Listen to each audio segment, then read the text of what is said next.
KCN में आपका स्वागत है। मैं किंग हमीद।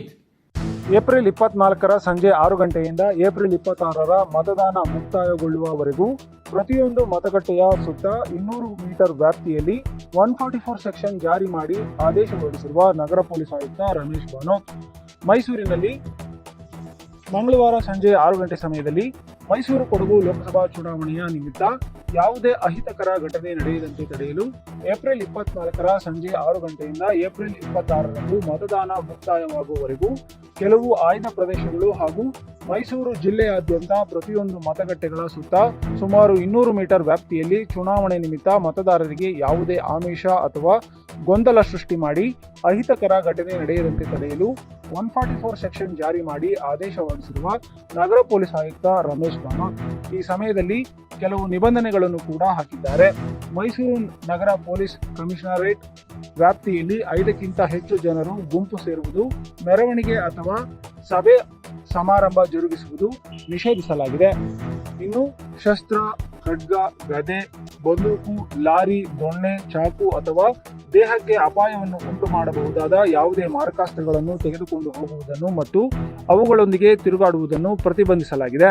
ಮತಗಟ್ಟೆಗಳ 200 ಮೀಟರ್ ವ್ಯಾಪ್ತಿ ಒಳಗೆ ಚುನಾವಣೆ ಪ್ರಚಾರವನ್ನು ಕೂಡ ನಿಷೇಧಿಸಲಾಗಿದೆ.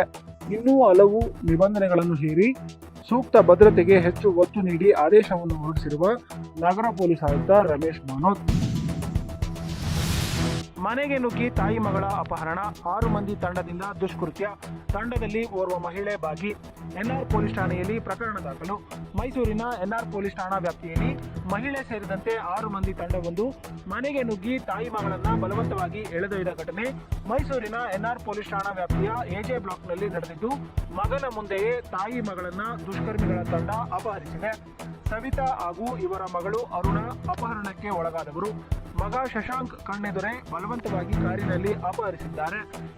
ಏಪ್ರಿಲ್ 21ರಂದು ಈ ಘಟನೆ ನಡೆದಿದ್ದು, ಎನ್ಆರ್ ಠಾಣಾ ಪೊಲೀಸರು ಕಾರ್ಯಾಚರಣೆ ನಡೆಸಿ ತಾಯಿ ಮಗಳನ್ನ ರಕ್ಷಿಸಿದ್ದಾರೆ. ಏಪ್ರಿಲ್ 21ರ ರಾತ್ರಿ ಏಕಾಏಕಿ ಮನೆಗೆ ನುಗ್ಗಿದ 6 ಮಂದಿ ಮನೋಜ್ ಅನ್ನು ಎಲ್ಲಿ ಇರಿಸಿದ್ದೀಯಾ ಎಂದು ಪ್ರಶ್ನಿಸುತ್ತಾ ಸವಿತಾರವರ ಜುಟ್ಟನ್ನು ಹಿಡಿದು ಎಳೆದಾಡಿದ್ದಾರೆ. ಬಿಡಿಸಲು ಬಂದ ಶಶಾಂಕ್ ಮೇಲೆ ಹಲ್ಲೆ ನಡೆಸಿದ್ದು, ನಂತರ ತಾಯಿ ಹಾಗೂ ಮಗಳು ಇಬ್ಬರನ್ನು ಡಸ್ಟರ್ ಕಾರಿನಲ್ಲಿ ಹಾಕಿಕೊಂಡು ಬಲವಂತವಾಗಿ ಕರೆದೊಯ್ದಿದ್ದಾರೆ. ಈ ಸಂಬಂಧ ಶಶಾಂಕ್ ಎನ್ಆರ್ ಪೊಲೀಸ್ ಠಾಣೆಯಲ್ಲಿ ಪ್ರಕರಣ ದಾಖಲಿಸಿದ್ದು, ಏಪ್ರಿಲ್ 22ರ ಬೆಳಗ್ಗೆ 11 ಗಂಟೆ ಸಮಯದಲ್ಲಿ ತಾಯಿ ಮಗಳನ್ನು ಎನ್ಆರ್ ಠಾಣೆ ಪೊಲೀಸರು ಯಶಸ್ವಿಯಾಗಿ ರಕ್ಷಿಸಿದ್ದಾರೆ. ಈ ಬಾರಿ ಮೈಸೂರು ಕೊಡಗು ಲೋಕಸಭಾ ಕ್ಷೇತ್ರದಲ್ಲಿ ಪುರುಷರ ಮತಕ್ಕಿಂತ ಮಹಿಳೆಯರ ಮತಗಳೇ ಹೆಚ್ಚು.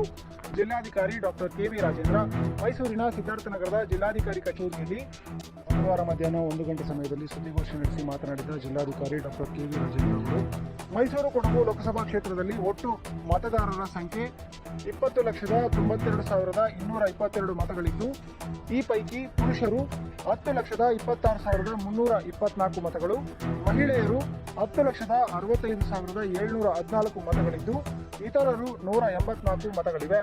ಒಟ್ಟು 2,202 ಮತಗಟ್ಟೆಗಳು ಸ್ಥಾಪನೆಯಾಗಿದ್ದು, 9,809 ಮತಗಟ್ಟೆ ಸಿಬ್ಬಂದಿಗಳನ್ನು ನೇಮಕ ಮಾಡಲಾಗಿದೆ.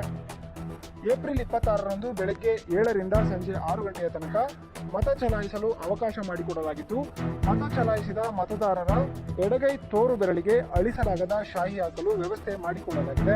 ಚುನಾವಣೆಗೆ ಸಂಬಂಧಿಸಿದಂತೆ 473 ಕೆಎಸ್ಆರ್ಟಿಸಿ ಬಸ್ಗಳು, 33 ಜೀಪ್ಗಳು, 79 ಮಿನಿ ಬಸ್ಗಳನ್ನು ಬಳಕೆ ಮಾಡಲಾಗಿದ್ದು, ಭದ್ರತೆ ವಿಚಾರವಾಗಿ 2,202 ಮತಗಟ್ಟೆಗಳನ್ನು ಸಿಸಿ ಕ್ಯಾಮೆರಾ ಕಣ್ಗಾವಲು ಇರಿಸಲಾಗಿದೆ. ಅಷ್ಟು ಮತಗಟ್ಟೆಗಳ ಪೈಕಿ 435 ಮತಗಟ್ಟೆಗಳನ್ನು ಕ್ರಿಟಿಕಲ್ ಎಂದು ಗುರುತು ಮಾಡಲಾಗಿದೆ ಎಂದು ಸುದ್ದಿಗೋಷ್ಠಿಯಲ್ಲಿ ಮಾತನಾಡಿದರು. ಈ ವೇಳೆ ಸುದ್ದಿಗೋಷ್ಠಿಯಲ್ಲಿ ನಗರ ಪೊಲೀಸ್ ಆಯುಕ್ತ ರಮೇಶ್ ಬಾನೋತ್ ಸೇರಿದಂತೆ ಚುನಾವಣಾ ಅಧಿಕಾರಿಗಳು ಉಪಸ್ಥಿತರಿದ್ದರು.